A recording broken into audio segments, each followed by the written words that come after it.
Salam sejahtera dan salam perpaduan berita seterusnya. Melayu takkan hilang, Dr. M akan terpadam dari politik.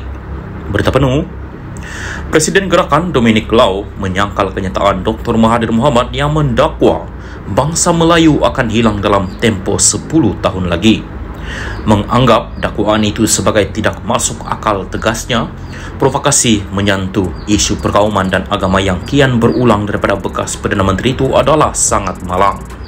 Untuk makluman, sebelum ini negarawan Dr. Mahathir menyoal kesetiaan masyarakat India di Malaysia. Sebagai bapa pemodenan negara, saya berpendapat kenyataan Mahathir itu dilihat tidak masuk akal kerana bangsa Melayu tidak akan hilang, tidak kira 10 tahun akan datang atau selamanya. Di Malaysia, populasi bangsa Melayu yang merupakan salah satu etnik bumi putera melebihi 50% berbanding masyarakat lain. Jadi bagaimana kaum bukan Melayu mampu mengambil alih Malaysia?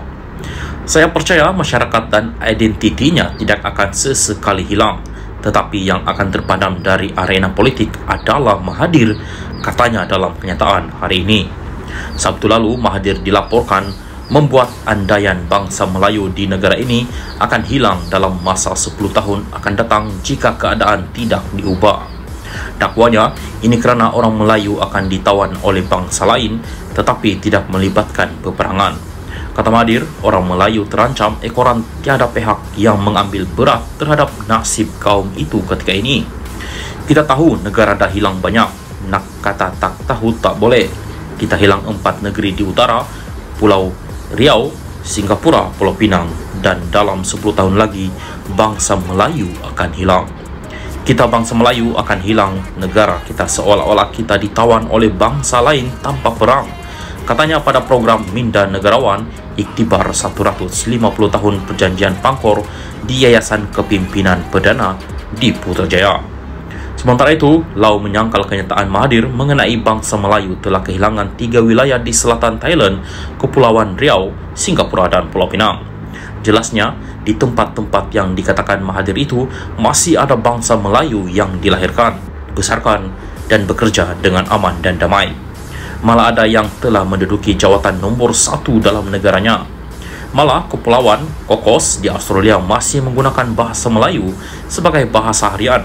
Walaupun berbeza negara, orang Melayu masih mengekalkan adat, budaya, bahasa mereka. Saya memang kecewa dengan kenyataan Mahathir kerana dia sebagai negarawan perlu menjadi lambang keyakinan kepada masyarakat pelbagai kaum di Malaysia dan tidak sepatutnya menggunakan isu perkauman yang boleh memecah belahkan rakyat, katanya lagi. Salam sejahtera dan salam perpaduan kepada seluruh rakyat Malaysia. Berita panas hari ini dipetik daripada Malaysia Kini bertajuk Isteri Daim didakwa gagal patuhi notis SPRM tidak isytihar harta. Berita penuh.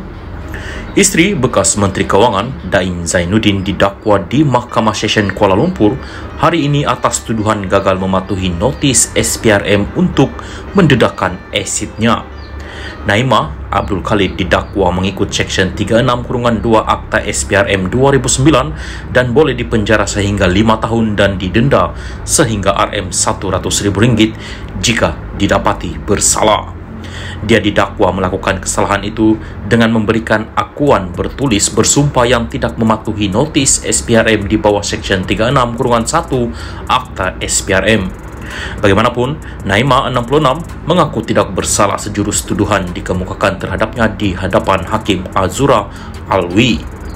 Mengikut pertuduhan, dia didakwa dengan sengaja memberikan satu pernyataan bertulis dengan bersumpah yang tidak mematuhi terma notis bertarikh 8 November 2023 yang dihantar kepada beliau oleh pegawai SPRM berpangkat Pesuruhjaya pada 14 November 2023 iaitu dengan tidak mengisytiharkan harta.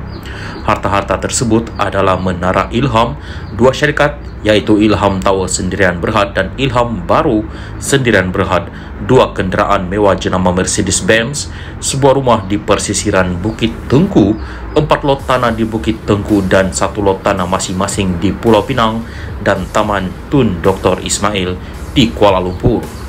Naimah didakwa melakukan kesalahan itu di Ibu Pejabat SPRM Putrajaya pada 13 Disember 2023 mengikut Seksyen 36-2 Akta SPRM 2009 yang memperuntukkan hukuman penjara maksimum 5 tahun dan denda sehingga Rm100.000 jika sabit kesalahan. Pendakwaan dikendalikan Timbalan Pendakwa Raya Ahmad Faizal Muhammad Azmi, Muhammad Fadli Muhammad Zamri dan Maziah Muhaidi, manakala Naimah diwakili Peguam Muhammad Yusof Zainal Abidin M. Purvalen dan Alex Tan. Terdahulu, Naimah yang memakai baju kurung berwarna hijau berkata, "Saya faham pertuduhan dan mohon dibicarakan selepas pertuduhan dibacakan terhadapnya." Pada 10 Januari lepas, Naimah dan 2 anak lelakinya hadir ke Ibu Pejabat SPRM untuk memberi keterangan serta membantu siasatan agensi anti rasuah itu terhadap Daim yang juga seorang ahli perniagaan. Sebelum ini, Pengarah Bahagian Pencegahan Pengubahan Wang Haram SPRM Muhammad Zamri Zainul Abidin mengesahkan bahawa kenyataan telah diambil daripada isteri dan anak-anak lelaki Daim untuk membantu siasatan di bawah Undang-Undang Pencegahan Pengubahan Wang Haram. SPRM turut menjelaskan bahawa siasatan ke atas Daim adalah berdasarkan maklumat yang diperoleh daripada kertas Pandora dan kertas siasatan bagi kes itu telah dibuka pada Februari tahun lepas. Terdahulu, Ahmad Faizal memohon mahkamah menetapkan jaminan Rm500.000 dengan seorang penjamin beserta syarat tambahan melaporkan diri ke Ibu Pejabat SPRM sebulan sekali dan pasport diserahkan kepada mahkamah sehingga kes selesai. Muhammad Yusof bagaimanapun memohon jaminan lebih rendah sebanyak Rm250.000 selain membantah penyerahan pasport kepada mahkamah atas alasan anak guamannya bukanlah seorang flight risk resiko melarikan diri.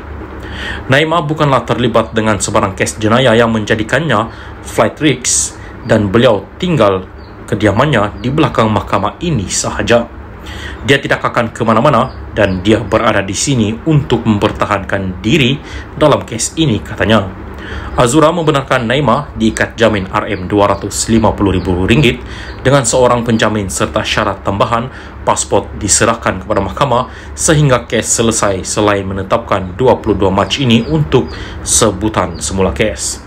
Turut kelihatan hadir di mahkamah adalah ahli keluarga tertuduh.